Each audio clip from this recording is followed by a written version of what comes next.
I was born in Los Angeles, California. Grew up in Los Angeles, California. Most black people lived east of the Harbor Freeway.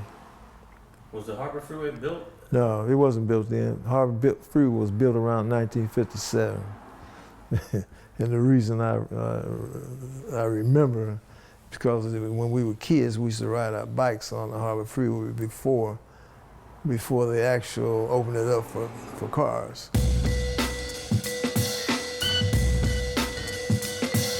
The first place I stayed was on 92nd Street in Watts, east of Compton Avenue, like between Compton Avenue and the railway and the tracks. That was my grandmother's house in Watts. That was like everybody's house. And then when my parents moved on their own away from there, it was 42nd Street. And from there, it was 66th Street, 66 between San Pedro and Main. Okay. And that's where most of my adolescent years were spent. When we moved there, it was a predominantly an Italian neighborhood. It was maybe five or six black families on the entire block between San Pedro and Main. And it seems like it was like overnight. In a couple of years, it was 5 white families there. You know, it flipped. The police referred to us as gangs, you know. And we started off mostly as a social club. And, you know, to have fun, to party, to go picnics, etc., but also for protection, because they had white gangs, such as the Spook Hunters, and some others that I don't recall the name of, you know. So they tried to put a little harassment down every time they could catch somebody off, out of bounds. So did you ever hear stories of black kids getting beat up by a group of white kids? Oh yeah. Yeah. It didn't last long, but it happened. Yeah. It didn't last long, because we formulated groups, to counteract what they were doing. We used to go looking for them. Then the main place where their little headquarters was around Washington High School. I mean, that would eventually become an all-black high school. It did eventually. So around what age were you when the whole Slauson identity started to become important to you?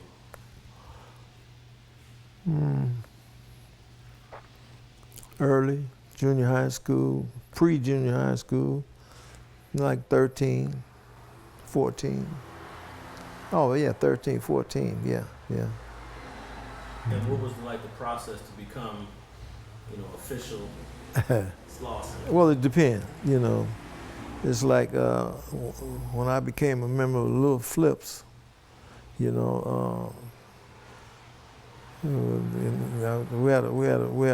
a partner, a homeboy, and his name was Pumpkin, and we used to have meetings at his grandmother's house in the backyard, and you would either have to walk through a line, you know what I mean, and get punched on, and you punched back, or you'd have to fight somebody.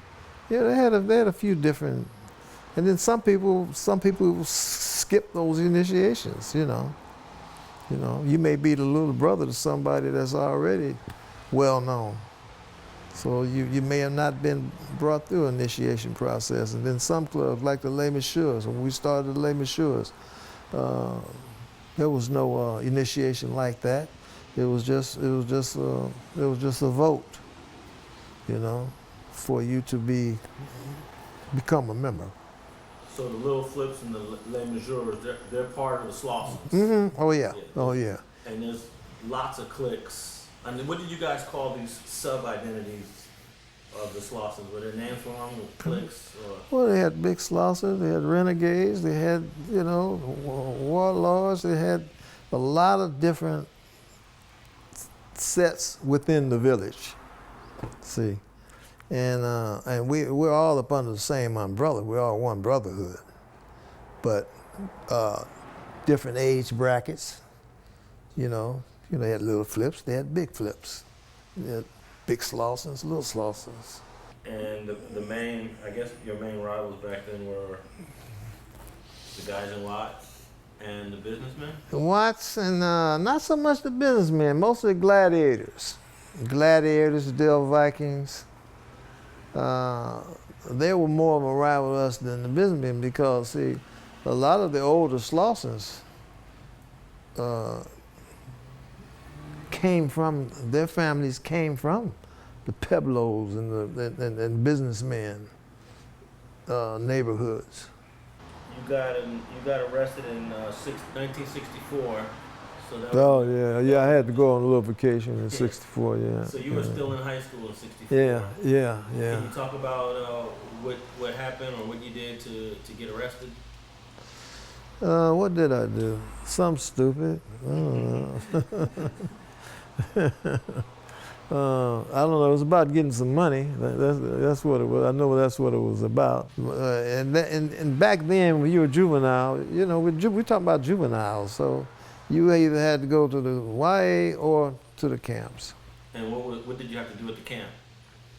Work like a slave. Yeah, fight fires.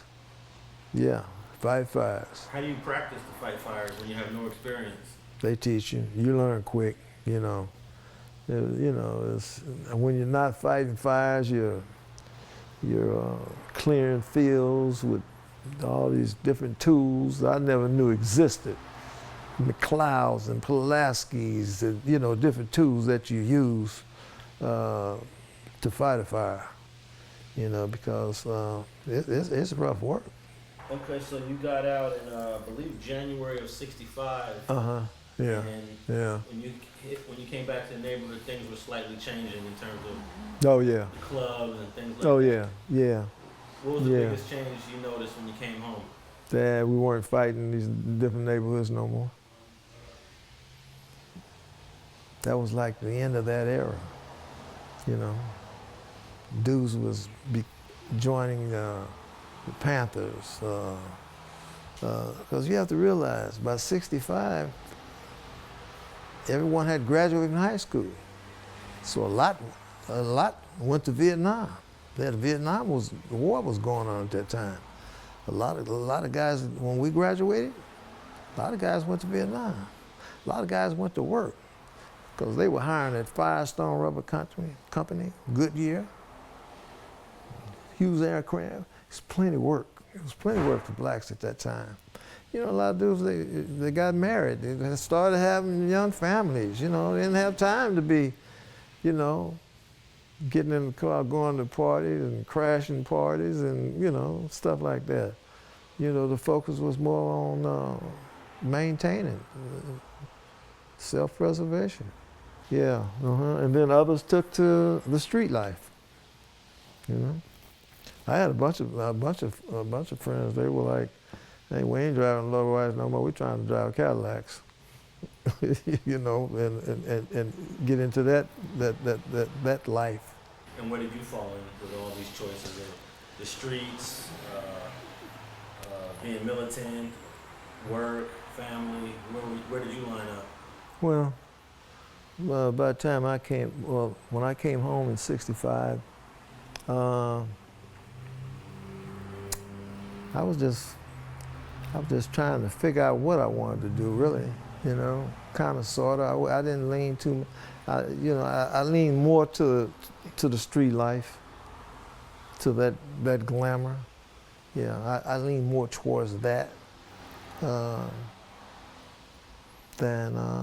but I did want to work. I wanted to work.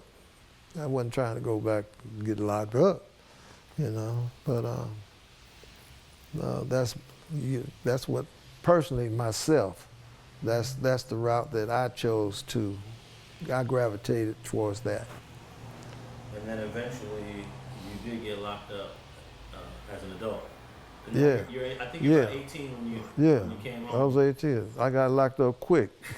How quick? 1965 riots. Oh, okay. Yeah, I got locked up in the riots.